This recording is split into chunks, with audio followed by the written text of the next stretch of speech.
आज भी मालती के घर पर अनाज का एक दाना नहीं था। मालती बहुत बुजुर्ग थी, वो अकेली रहती थी, उसका कोई सहारा नहीं था। कभी किसी ने दे दिया तो वो खाना खा लेती थी, वरना वो भूखे पेट ही सोती थी। आज तो मुझे लगता है खाली पेट ही सोना पड़ेगा। बगल वाला सुरेश भी आज नहीं आया, मुझे किसी से मदद की उम्मीद नहीं है। मालती ये सोचते सोचते सो जाती है। तभी कोई उसके घर का दरवाजा खटखटाता है। मालती उठती है और जाकर दरवाजा खोलती है। सामने एक छोटी सी बच्ची एक थैला और एक मटका लेकर खड़ी है। अरे बाबू, तुम कौन हो? इतनी रात गए मेरे दरवाजे पर क्या कर रही हो? तुम्हारे अम्मी अब्बू कहाँ हैं? मैं देवी हूँ, मैं आपकी मदद करने आई हूँ। आपको भूखा पेट ना सोना पड़े, इसलिए मैं आपके लिए खाना बनाने का सामान और बर्तन लेकर आई हूँ। मालती सारा सामान ले लेती है और उसे अंदर रखने के लिए जाती है, मगर जैसे ही सामान रखकर वो लौटती है तो वो देखती है कि वो बच्ची गायब हो चुकी है। उसे हैरानी होती है कि आखिर वो बच्ची अचानक गायब कहाँ हो गई। फिर वो घर के अंदर आती है और खाना बनाना शुरू करती है। जो बर्तन वो बच्ची लाई थी उसी में वो खिचड़ी बनाती है। वो खाती है, उसका पेट भर जाता है, मगर खिचड़ी खत्म नहीं होती। वो जितना खाती है उस बर्तन में और खिचड़ी आ जाती है। अरे, ये खिचड़ी तो खत्म होने का नाम ही नहीं लेती। मैं जितना खा रही हूँ ये उतनी ही और आ रही है। इसमें तो जरूर कोई जादू है। मैं इसे ढककर रख देती हूँ, अब मुझे बहुत अच्छी नींद आएगी। मालती सो जाती है। वो अगली सुबह उठती है और उठकर वो उस बर्तन को देखती है। वो बर्तन खिचड़ी से भरा हुआ था। मुझे लगता है ये खिचड़ी जादुई है। इस बर्तन से खिचड़ी कभी खत्म ही नहीं हो रही। ना जाने वो बच्ची कौन थी, ये जादुई बर्तन कहाँ से दे गई। अब तो मुझे कभी खाने की कमी ही नहीं होगी और मैं दूसरे लोगों को भी खिला सकती हूँ।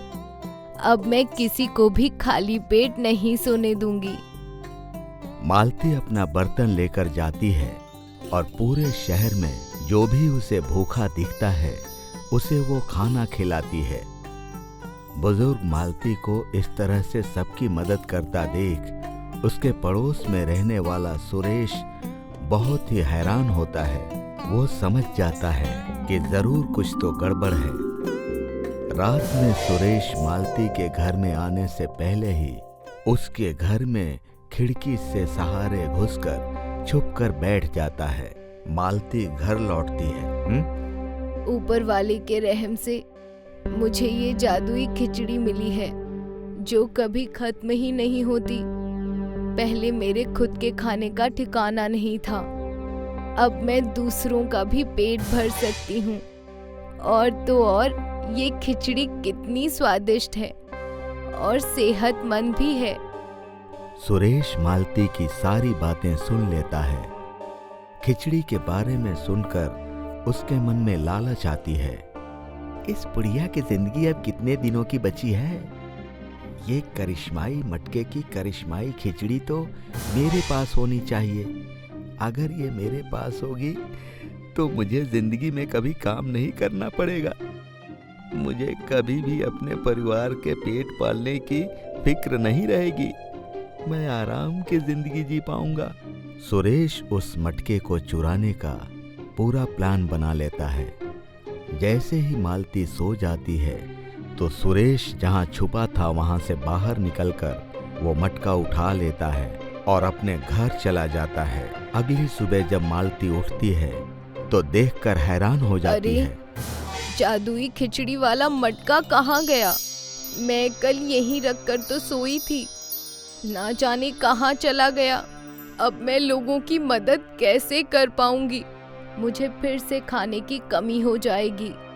उधर सुरेश अपने घर पर मटका ले जाकर उसमें देखता है, उसमें खिचड़ी भरी हुई होती है। वो एक चम्मच लेकर आता है और जैसे ही वो चम्मच मटके में डालता है तो चम्मच खाली ही रह जाता है। खिचड़ी दिख तो रही होती है मगर उसे उठा नहीं पाता वो। अरे, ये कैसा जादू हो रहा है? मैं इससे खिचड़ी निकाल क्यों नहीं पा रहा हूँ? ये तो अजीब सी बात है। उस बुढ़िया के लिए तो ये मटका ठीक काम करता था, मगर मेरे पास आते ही इसे क्या हो गया है? सुरेश बार बार उस मटके से खिचड़ी निकालने की कोशिश करता है मगर वो निकाल नहीं पाता है। आखिर में उसे बहुत गुस्सा आता है और वो उस मटके को जोर से पटक देता है। जमीन पर गिरते ही वो मटका टूट जाता है। उसकी आवाज मालती के घर तक पहुंचती है। अरे, सुरेश के घर से ये कैसी आवाज आ रही है? मैं जाकर देखती हूँ। जैसे ही मालती अपने घर से निकलती है तो उसे उसी रात वाली वो छोटी बच्ची खड़ी नजर आती है। उसके शरीर पर बहुत गहरे जख्म के निशान होते हैं। मालती उसे देखती है तो उसके पास चली जाती है। अरे बेटी देवी, तुम्हें ये क्या हो गया? तुम्हारी ऐसी हालत कैसे हो गई? मैं तुम्हारी कैसे मदद करूं? वो बच्ची सुरेश के घर की तरफ इशारा करती है। मालती दौड़कर सुरेश के घर पर जाती है तो देखती है कि वो मटका टूटा पड़ा है। मालती सारा वाकया समझ जाती है और सारे टुकड़ों को उठाकर अपने घर पर ले आती है और साथ ही उस बच्ची को भी अपने घर ले आती है। मालती समझ जाती है कि इस मटके का और इस बच्ची का आपस में रिश्ता है। वो उस मटके को जोड़ने की कोशिश करने लगती है। वो धीरे धीरे सारे टुकड़े मिलाकर मटके को जोड़ देती है और अच्छे से चिपका देती है। तभी वो देखती है कि उस बच्ची के जख्म ठीक होने लगते हैं और वो पूरी तरह से ठीक हो जाती है। आप कौन है माता? आप कोई मामूली बच्ची तो नहीं है। मैं अन्नपूर्णा माता का अवतार हूँ। मैं लोगों को भूखे पेट सोने नहीं देती और उनकी मदद करती हूँ, और जो लोग दिल से साफ होते हैं उन पर रहम करती हूँ। इसलिए मैंने ये जादुई खिचड़ी वाली मटकी आपको दी थी।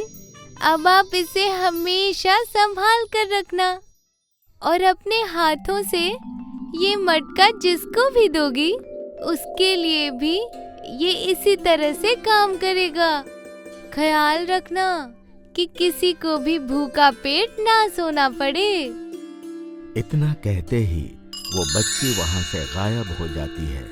मालती हाथ जोड़कर सारी बातें सुनती हैं और बच्ची के गायब होते ही देखती है कि वहां पर फिर से खिचड़ी बनाने का सामान पड़ा रहता है।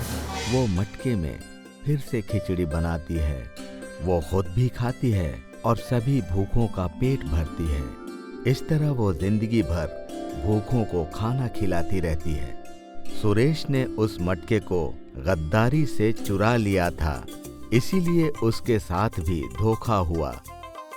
सुरेश को भी इस बात का अफसोस होता है। उसके बाद वो मालती से माफी मांग लेता है। मालती उसे माफ कर देती है और जब उसका आखिरी वक्त आ जाता है तब वो मटका वो सुरेश को दे देती है और अपनी आखिरी सांसें लेती हैं। सुरेश भी हमेशा उस मटके से लोगों की भलाई करता है।